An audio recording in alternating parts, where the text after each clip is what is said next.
İlahi ya Rabbi, Hazreti Adem'den Hazreti İbrahim'e, Hazreti Musa'dan Hazreti İsa'ya, yeryüzünü şereflendirmiş bütün kutlu nebilere selam ve hürmetlerimizi arz ediyoruz.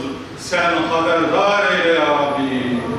İlahi ya Rabbi, bilhassa Seferi Esfiya, Kâtemül Enbiya, Hazreti Muhammed Mustafa sallallahu aleyhi ve selleme sonsuz salat ve selam gönderiyoruz.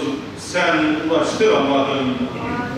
Ülkemizin birlik ve bütünlüğüne, milletimizin hürriyet, irade ve bekasına yönelik ihaneti püskürtmek için hiç tereddüt etmeden tankların önüne yatan, silahlara meydan okuyan, bedenlerini bu vatan için siper eden, canlarını dini devlet, mülkü millet, istiklal ve istikbalimiz için feda eden ve şehadet mertebesine ulaşan aziz şehitlerimizin her birini sonsuz rahmetine gark eyle ya Rabbi. Ya Rabbi, bilhassa 15 Temmuz şehitlerimizin ruhuna ithaf etmek üzere okumuş olduğumuz hatmi şerifleri kabul eyle ya Rabbi.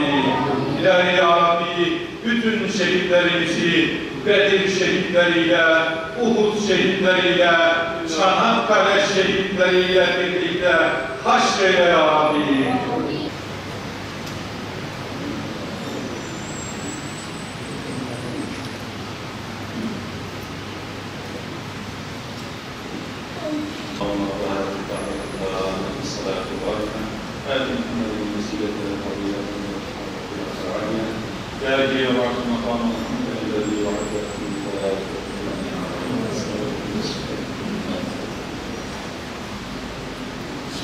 Allahu Ekber.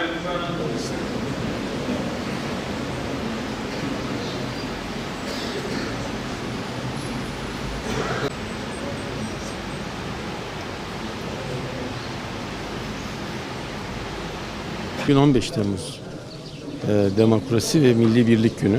Batman'da da bunu idrak ediyoruz. Çeşitli etkinliklerimiz var. Sabah saat 9'da başladı etkinliklerimiz.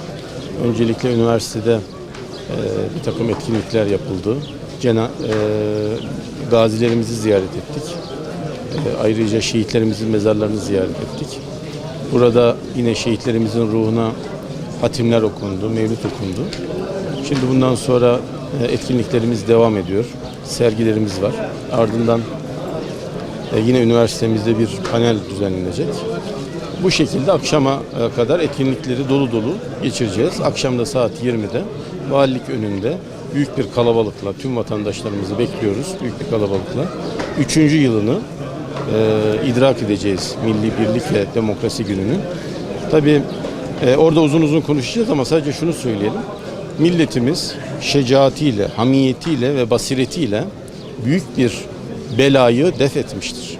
Ve bunu biz her yıl yeniden hatırlayıp bir daha başımıza böyle bir felaketin gelmemesi için gençlerimizi zinde tutmak için çalışıyoruz. Çalışmaya da devam edeceğiz. 15 Temmuz'u unutmayacağız, unutturmayacağız.